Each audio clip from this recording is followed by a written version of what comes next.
sejarah Minang dan rempah itu berkait dan berkelindan yang sangat akrab sekali. Ya, erat sekali kaitannya ya, bahwa banyak sekali perubahan sejarah, event-event historis yang terjadi di Minangkabau ini itu berhubungan dengan rempah. Hal ini terutama sekali berhubungan dengan kontak-kontak dengan dunia luar, terutama dengan kawasan di daerah Selat Malaka dan juga kedatangan orang-orang Eropa.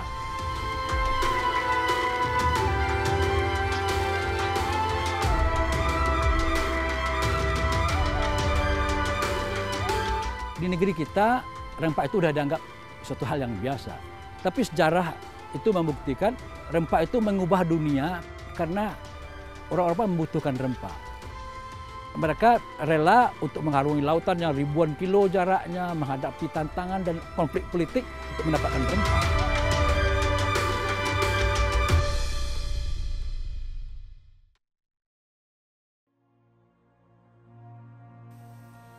Tanah Minang yang saat ini disebut daerah Provinsi Sumatera Barat sudah jadi bagian dari Nusantara sejak berabad-abad lalu. Sama halnya dengan wilayah lain di Nusantara ini, Tanah Minang juga menghasilkan rempah-rempah, komoditi perdagangan hasil bumi dunia saat itu.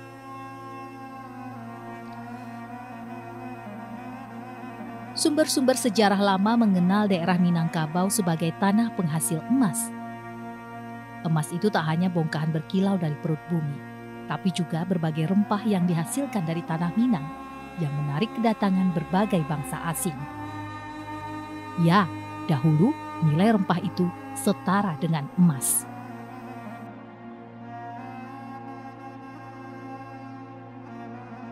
Bagi masyarakat Eropa, Cina, India, dan bangsa Arab, rempah-rempah tumbuh dari negara dua musim ini bermanfaat banyak untuk cita rasa makanan, bahan pengawet, untuk kesehatan dan kebugaran, serta wangi-wangian.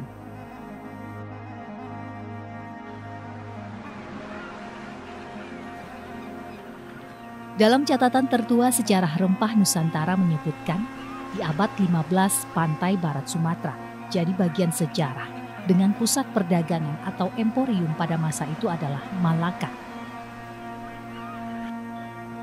Malaka merupakan titik simpul perdagangan rempah dari satu emporium ke emporium lainnya. Jalur perdagangan dari Malaka yaitu ke Asia Selatan dan Barat, yang kemudian ke pelabuhan di Italia dan disebar ke kota-kota di Eropa.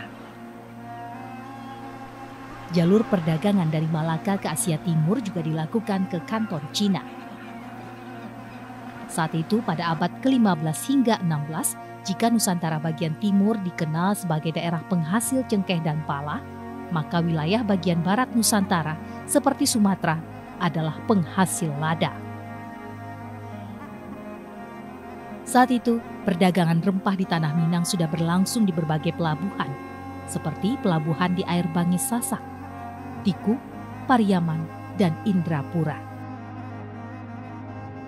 Minangkabau khususnya kan relatif tidak mengenal tradisi menulis. Nah, jadi catatan tentang rempah itu baru mulai ada ketika orang-orang barat datang ke daerah kita ini, dan itu memang kita tidak bisa menafikan ya. Itu baru kira-kira muncul ada catatan-catatan tentang rempah itu pada awal abad ke berarti abad 16. Itu 15 belasan, 1520-an, 1530-an. Dan yang paling banyak itu jelas abad ke-16, abad ke-17, 1600 sekianan, seiring dengan berkuasanya hadirnya VOC di negeri kita ini.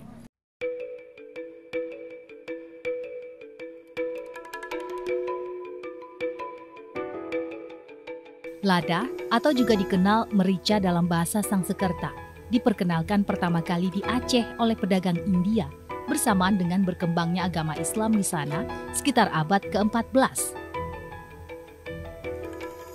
Namun, lada pepper heaven di pantai barat Sumatera Minangkabau baru mulai ditanam abad ke-16 dan di abad ke-17 sudah menjadi komoditas dagang kawasan utara di air Bangis hingga Tiku, Pariaman, Sasak dan Bandar 10 hingga Indrapura. Pelabuhan-pelabuhan persinggahan itu berkembang jauh lebih awal dibandingkan kawasan Pasagadang, Muaro, Padang.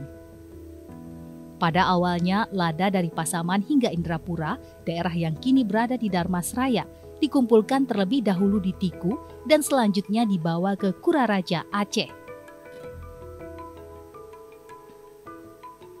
Produksi dan perdagangan lada pantai barat mengubah orientasi dagang Minangkabau ke Aceh. Aceh menguasai pantai barat dan Tiku, kemudian Indrapura, menghadirkan jaringan perdagangan baru antar kota pantai di rantau pesisir, antara rantau pesisir atau Tiku. Kantong-kantong produser rempah itu adalah di daerah Darmasraya sekarang kira-kira. Di pedalaman, di daerah hulu Sungai Batanghari, Sungai Indragiri, ya. Tapi Batanghari terutama sekali. Jadi di daerah pedalaman, bagian selatan di kawasan hulu Batanghari.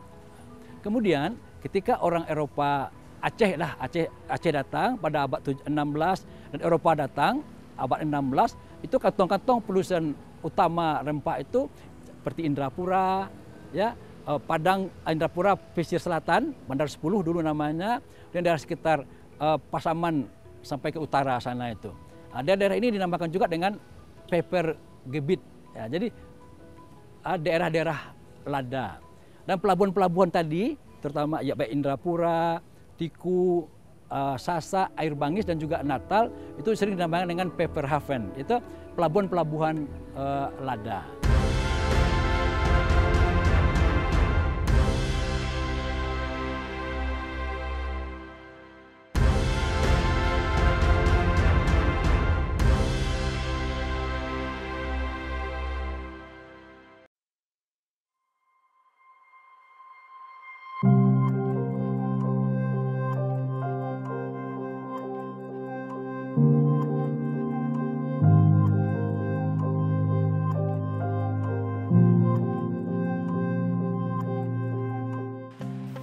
Sejak awal abad ke-17, VOC dan Inggris juga ikut dalam perdagangan rempah rantau pesisir.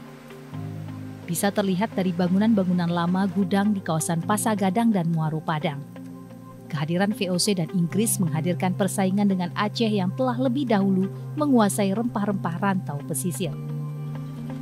VOC lebih agresif sehingga mampu mendepak Aceh dari rantau pesisir. Situasi ini juga mengubah orientasi perdagangan rempah. Padang menjadi pusat pengumpulan dan perdagangan lada, di mana terdapat sejumlah gudang lada dan gudang berbagai komoditas dagang lainnya. Lada yang di Padang berasal dari kawasan utara Pasaman hingga Tiku, dan selatan Padang atau Bandar 10 hingga Indrapura, dibawa ke India dan Eropa.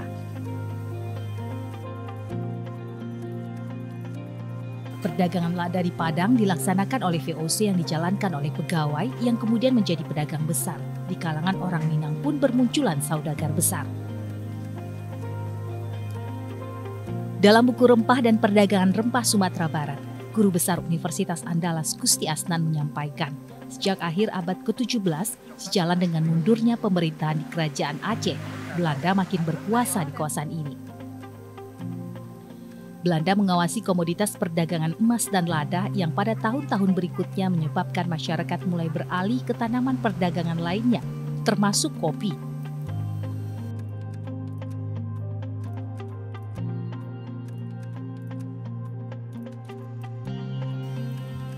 Pada pertengahan abad ke-18, produksi lada di Tanah Minang merosot tajam.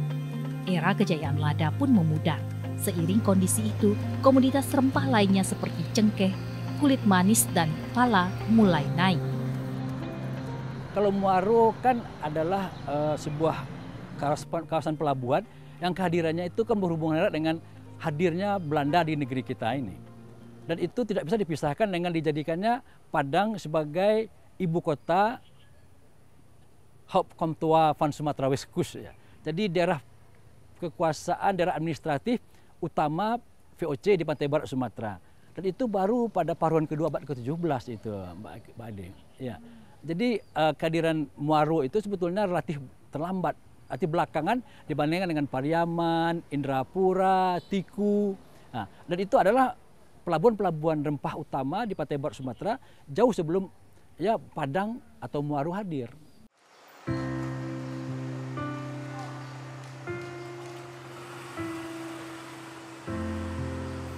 Rempah sudah sangat lazim dikenal orang Melayu. jauh sebelum para pencari rempah itu datang ke Nusantara. Rempah secara sederhana dipahami sebagai tumbuhan tropis yang bagian dari tumbuhannya, baik itu akar, kulit, bunga atau bijinya, memiliki rasa dan aroma yang kuat.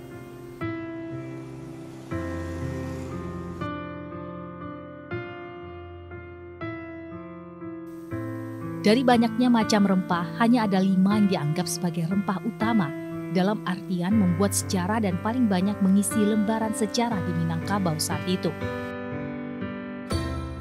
Rempah yang paling dominan dan menjadi bagian dari sejarah dan perubahan sejarah Minangkabau itu memang ada 4 atau 5 yang paling penting.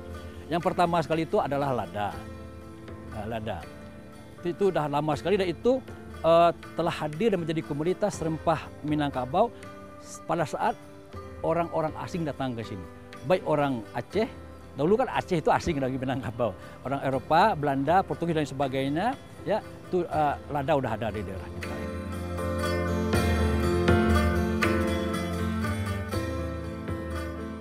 Kawasan Muaro dan Pasagadang memang masih meninggalkan jejak cerita rempah ratusan tahun yang lalu. Saat ini pun diyakini sebagian generasi yang masih mendiami kawasan ini masih punya benang merah terkait dengan cerita masa lalu tentang kejayaan rempah di sini ratusan tahun lalu.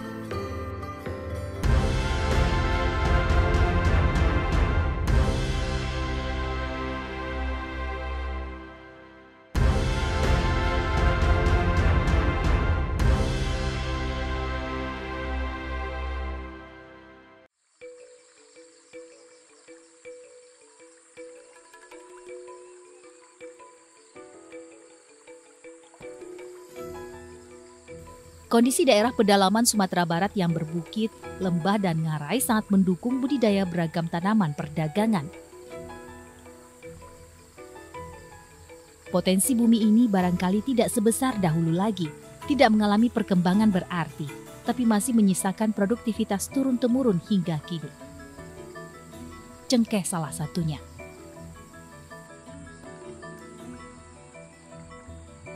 Saat ini cengkeh di Sumatera Barat hanya didapati pada beberapa daerah saja. Selain di Kabupaten Kepulauan Mentawai, batang pohon cengkeh masih ditemui di Jorong Galogandang Nagari Tigo Kotor Rambatan, Kabupaten Tanah Datar.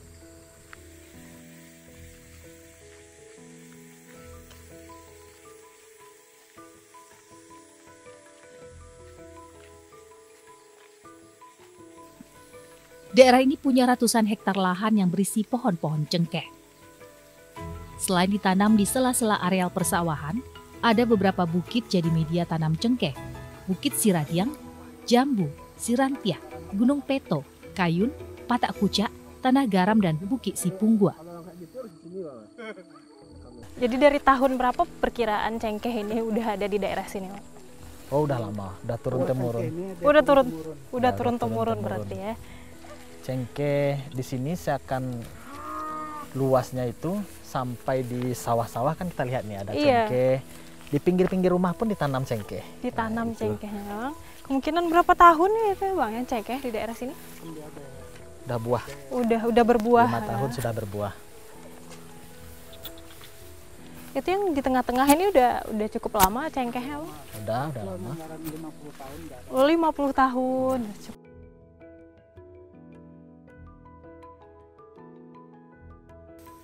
Dari bibit-bibit cengkeh itu tumbuhlah pohon-pohon cengkeh yang menghasilkan cengkeh kualitas terbaik. Meski tak banyak, panen cengkeh terjadi hampir sepanjang bulan. Namun panen raya hanya terjadi sekali dalam 1 atau 2 tahun saja. Saat panen raya itu terjadi, kampung sepi karena banyak yang berdiam di bukit-bukit lahan cengkeh untuk mengumpulkan hasil. Kampung penuh dengan harumnya aroma cengkeh. Seharum harga dan kejayaannya pada masa lalu.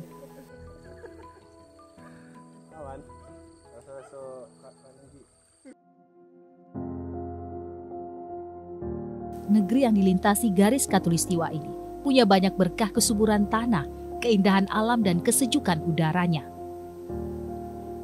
Tradisi menanam dan menjaga alam tetap hijau guna menghasilkan oksigen konsisten dilakukan dengan tetap memperhitungkan sumber pendapatan.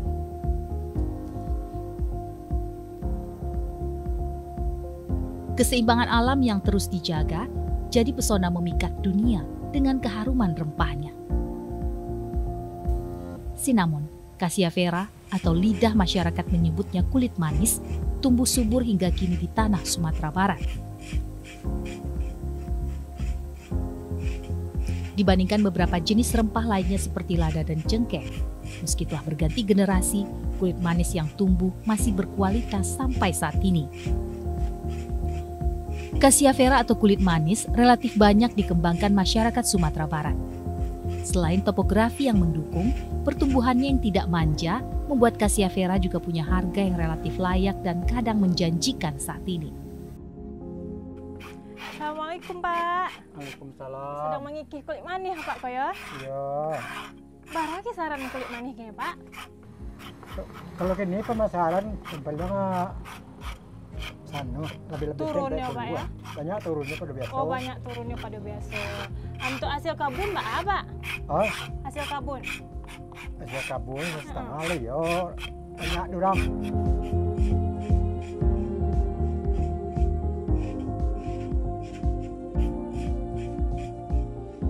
Ya, negeriku memang kaya. Negeri indah dan penuh pesona.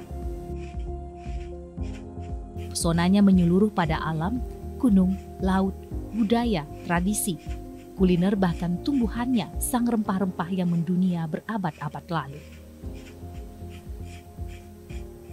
Aroma rempah ini sering saya rasakan saat berhadapan dengan beberapa masakan Minangkabau. Bahkan beberapa jenis minuman di Sumatera Barat juga menggunakan si kulit manis ini.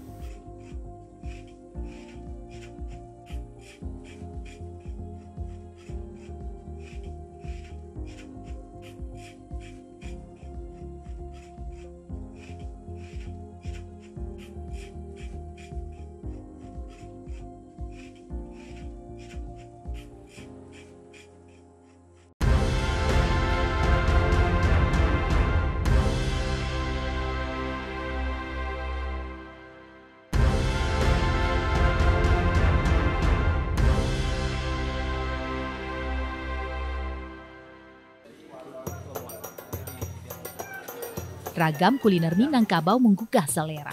Rasanya memikat lidah dunia. Aromanya memanggil siapa saja datang ke tanah Minang dan tak melewatkan bermacam menu masakannya. Perjalanan waktu telah menguji resep kuliner ranah Minang peninggalan lama hingga ke hari ini. Selama ini, ia memberi bukti rasa pada lidah yang biasa mengucapnya.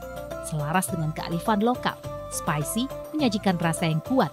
Semuanya tak lepas dari keberadaan rempah-rempah yang tumbuh sejak berabad-abad lalu di Minangkabau. Di tangan nenek moyang kita, para Bundo Kanduang, beragam menu masakan Minang telah diolah dengan ketepatan cita rasa yang kuat, tahan lama dan beraroma khas. Bicara rempah di Minangkabau hampir selalu dikaitkan dengan makanan, karena hampir semua makanan Minang kaya rempah. Nah, sarandang Pak Lebu. Konsumsi rempah urang awak termasuk tinggi dan umumnya digunakan untuk masakan berkuah dan bersantan. Anugerah CNN 2011 dan 2017 membuat randang semakin laris dan terkenal. Terus sambal cabenya tuh, Ca. Sambal cabe. Kok cabe masuk sadonya aja, Bu? Setengah, setek.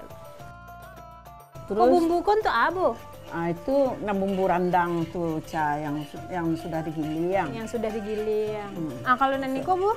Itu yang ketumbar tuh lado di siko, Ca. Oh, lado di siko sadonya berarti. Yang lah dihaluskan berarti ya, Bu ya? Ayo, kok lah dihaluskan. Kok enggak masuk sadonya aja, Bu? Enggak masuk sadonya, Ca. Itu daun-daun tuh dulu, Ca. Daun-daun dulu, Bu. Kok daun-daun kok jadi AC bahan-bahannya, Bu? Kok daun salam. Daun salam. Daun limau. Limau. Terus masuk sarai kecil, Ca. Beli di patah nak, Bu? Kalah. Tuh, boleh, Bu? Tuh udah rempah-rempah kali, Ca. Rempah kok. Yang masakan, Bu? Itu masuk dulu. Kok namanya, Bu? kapulaga. Kapulaga ya. Kayu manis kok masak aja, Bu? Kayu manis kecil. Kayu manis kecil banyak deh, Bu. Kayu manis sama apa tadi, Bu? Kapulaga. Alah, masuknya dalam bumbu yang Bu Kicaan tadi itu berarti. Lado masuk ke nambah berarti nyo dihaluskan berarti ya, Bu, rempah-rempah kok. Mongko itulah yang memperkuat randang kok lebih lama ya, Bu ya. Iya. Kan salah satu randang kok terenak sedunia ya, Bu. Iya. Mangkonya bisa tahan lama tuh dek gara-gara bumbunya kok ya, Bu ya. Ciri khas bumbu awak kok.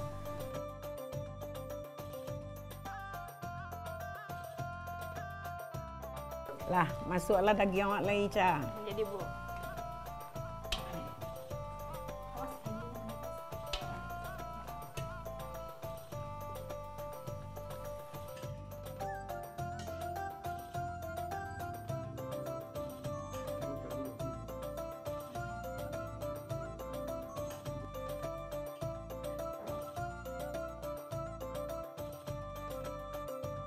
Wah, lah masak ya, Bu.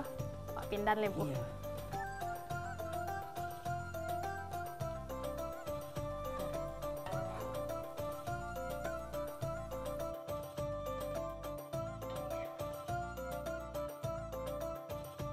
Nah, inilah rendang khas Minangkabau yang mengandung banyak rempah-rempah yang biasa disebut orang makanan terenak di dunia.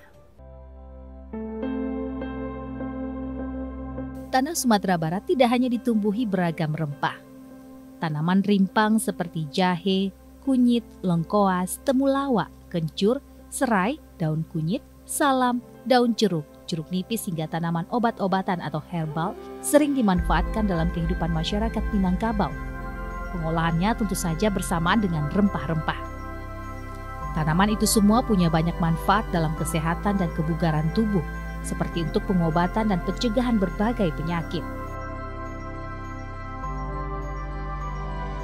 Jadi sebelum batangnya, namanya batangnya ya, Pak ya? Iya, betul batangnya. Bahan-bahan yang diambil itu berarti lah ada di siko berarti ya, Pak? Ada sebagian ada ditanam. Oh, sebagian ada sebagian yang ditanam. ada yang di Bali. Oh, ada yang di Bali. Seperti itu. Itu namanya apa, Pak? Daun siringan-ringan. Oh, siringan-ringan. Iya. Untuk meringankan badan. Untuk meringankan badan. Habis tahu ambil apa? Itu daun sarai. Oh, daun sarai. Sarai wangi. Sarai wangi. Punya ambil dari bawah berarti ya, Pak ya? Nah, sarai wangi. Nah, kok kegunaannya untuk, Pak? Sarai wangi kok ya termasuk wangi sudah itu ada khasiatnya untuk tulang guys. Untuk tulang bagan. Oke. Kulit manis. Daun kulit manis, Pak. Terus batang kulit manis. Batang kulit manis. Itu yang batang itu yang daunnya kadang-kadang tuh.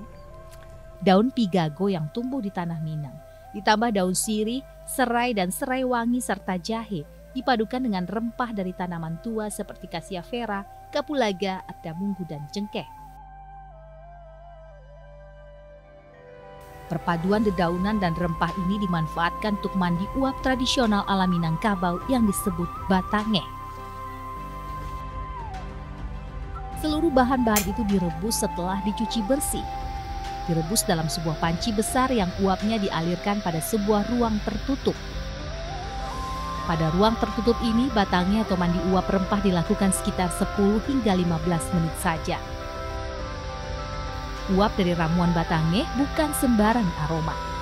Uap dari batangeh punya ciri khas aroma rempah yang kuat, bercampur dengan harumnya dedaunan herb. Dahulunya, batangeh cara tradisional ini dididihkan di atas tungku tradisional. Namun seiring perkembangan zaman, batangeh bisa dilakukan dengan cara yang lebih modern dan aman, dengan tetap menghadirkan rempah yang lengkap dalam mandi uap itu. Kita beruntung masih mendapati semua rempah dan dedaunan yang diperlukan untuk batangeh sampai saat ini. Sejarah rempah tak selalu mengkaji aspek perdagangan. Aspek non-perdagangan seperti rempah dalam kuliner, rempah dalam pengobatan, dan rempah dalam industri wangi-wangian. Rempah punya cerita panjang dan melekat dalam semua masa. Mulai dari persembahan untuk kaisar atau raja, bagian dari pesta mewah, bagian dari prosesi penobatan raja, wewangian yang dipakai permaisuri, obat batuk, demam, dan lainnya. Jalur rempah membawa kekuatan yang menyatukan antar suku bangsa dan budaya dalam proses pembentukan bangsa Indonesia. Kajian ini akan menggunakan pengetahuan dan teknologi tradisional, kontak antar etnik, gaya hidup anak bangsa, dan lain sebagainya yang terjadi pada akulturasi dan asimilasi budaya.